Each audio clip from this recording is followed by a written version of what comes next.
तो दोस्तों ये कहानी एक ऐसे लड़की की है जिसे देखकर तुम भी हिल जाओगे और ऐसे कांड तुम भी नहीं कर पाओगे, क्योंकि इस आदमी ने इस मूवी में 100 से ज्यादा लड़कियों को पेल दिया और ये जिस भी लड़की को बम्बू देता था उस लड़की की शादी हो जाती थी। इसीलिए सभी लड़कियां ऐसे रिश्ते वाली मासी समझकर खुशी खुशी झूले दे देती थी। तो मूवी की शुरुआत होती है और कुछ बच्चे बोतल घुमाने वाली गेम खेल रहे होते हैं, जो मैंने भी 5वीं क्लास में खेली थी, शायद से आपने भी खेली होगी।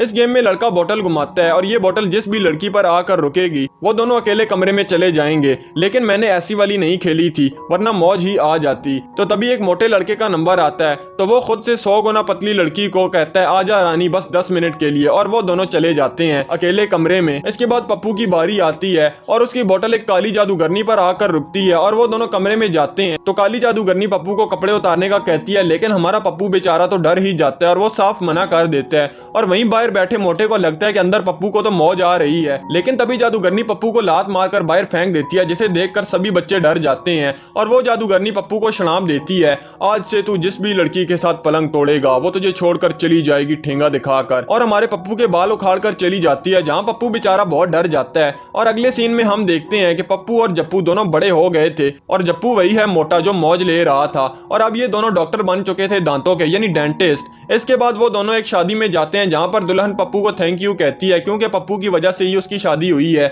और वहीं पप्पू को एक लड़की दिखती है जिसे देखकर वो आशिक आवारा हो जाता है, और बातों ही बातों में उस लड़की से पप्पू पर एक मोमबत्ती गिर जाती है जिससे पप्पू की पैंट जल जाती है। अगले दिन पप्पू अपने क्लिनिक में जाता है जहां पर लड़कियों का भंडार लगा हुआ था, जिसे देखकर वो हैरान हो जाता है। इसके बाद वो घर जाता है तो वहां पर भी फिर से लड़कियों का भंडार था। इसके बाद हम कैम को देखते हैं और कैम वही है जो पप्पू पर मोमबत्ती गिरा चुकी है, और वो पेंगुइन की देखभाल की जॉब करती थी और वो पेंगुइन को खाना खिला रही होती है। तो एक पेंगुइन आकर कैम को गिरा देती है और उसका एक दांत टूट जाता है। और दूसरी तरफ रात में पप्पू एक लड़की से मौज ले रहा होता है तो वो लड़की कहती है कि तुम्हारे साथ जो भी लड़की गपागप करती है उसकी शादी हो जाती है। जहां हमें पता चलता है कि शादी में वो दुल्हन पप्पू को थैंक यू क्यों कह रही थी, क्योंकि पप्पू ने उसकी गेम भी बजा डाली थी, इसीलिए तो उसकी शादी हुई थी। और तभी पप्पू के क्लिनिक में इतनी भीड़ भी लगी हुई थी, अगर ऐसा शराब हमें भी मिल जाए तो मौज ही आ जानी है। इसके बाद कैम पप्पू को कॉल लगाती है और कहती है कि बाबू मेरा एक दांत टूट गया है, जोड़ दोगे मैं एक पप्पी दे दूंगी। तो पप्पू भी पप्पी की लालच में क्लिनिक में बुला लेता है केम को और उसका फ्री इलाज करता है। इसके बाद पप्पू घर आता है तो उसकी क्लिनिक की ही एक मोटी परी उसके घर पर आई हुई होती है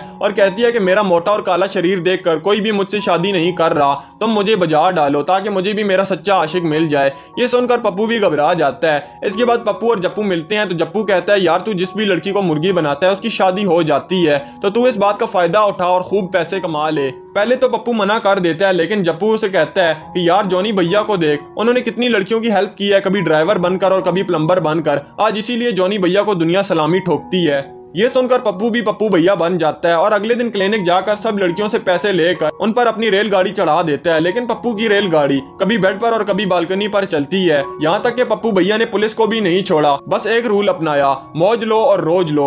वहीं पप्पू से जप्पू कहता है कि यार मैं तो मजाक कर रहा था, तूने तो सच में सबकी गेम बजा दी। तो पप्पू कहता है यार जप्पू मैं कैम से प्यार करने लगा हूँ, लेकिन ये बात उसे पता नहीं है। तो जप्पू कहता है कि पप्पू मेरा एक काम कर दे, मेरे पीछे एक हथनी पड़ गई है, तू उसे खुश कर दे, मैं तेरा एहसान कभी नहीं भूलूंगा। तो पप्पू को फील होता है कि ये सब करते करते कैम मेरे हाथ से निकल जाएगी, और वो उसी रात कैम से मिलने जाता है और उसके ऑफिस में फूलों का भंडार लगा देता है और पेंगुइन बनकर उसके सामने डांस करता है ताकि उसे खुश कर सके। लेकिन कैम खुश होने के बजाय उसके सरप्राइज से डर जाती है और उसे ठेंगा दिखाकर वहां से चली जाती है। और अगले दिन कैम अपने एक दोस्त के साथ घूम रही होती है तो पप्पू को लगता है कि ये लड़का उसका बॉयफ्रेंड है, तो पप्पू उसे टप्पू बनाकर मारता है। लेकिन कैम पप्पू की हरकतों को देखकर उसे उंगली दिखाती है और कहती है कि आज के बाद मेरे पीछे मत आना, और बेचारा पप्पू बहुत ज्यादा उदास हो जाता है। इसके बाद उसे एक बोतल रोड पर घूमती हुई नजर आती है तो पप्पू को काली जादूगरनी का श्राप याद आता है और वो सीधा जप्पू के घर पर चला जाता है और वहां से वो दोनों काली जादूगरनी के घर पर जाने के लिए निकल पड़ते हैं। तो वहां जाकर पप्पू उस जादूगरनी से माफी मांगता है और वो लड़की कहती है कि यार वो तो मैंने बचपन में ऐसे ही बोल दिया था, वो बस एक मजाक था। और पप्पू को मशवरा देती है कि तुम कैम को उसके हालात पर छोड़ दो, अगर वो तुमसे प्यार करती होगी तो वो खुद ही तुम्हारे पास आ जाएगी। और थोड़े दिनों के बाद पप्पू को पता चलता है कि कैम हमेशा के लिए मुल्क छोड़कर जा रही है, तो पप्पू पूरी जी जान लगा देता है एयरपोर्ट पर कैम से मिलने के लिए। और जब वो उससे मिलता है और कैम से कहता है कि मैं तुमसे बहुत ज्यादा प्यार करता हूँ, और कैम भी कहती है कि हाँ बाबू मैं भी तुम्हारे साथ आशिकी 3 बनाना चाहती हूँ, और वो दोनों किस करते हैं और पप्पू को अपना सच्चा प्यार मिल जाता है। और अब वो दोनों पेंगुइन्स के पास खड़े हुए होते हैं तो काली जादूगरनी अपना जादू वाला बॉक्स निकालती है और उसमें से पप्पू की डॉल निकाल कर पिन निकाल देती है उसमें, यानी उसने अपना शराब वापस ले लिया था। और यहीं पर इस मूवी का एंड हो जाता है। और भी एक्सप्लेन वीडियोस देखने के लिए इस चैनल को विजिट और सब्सक्राइब करो।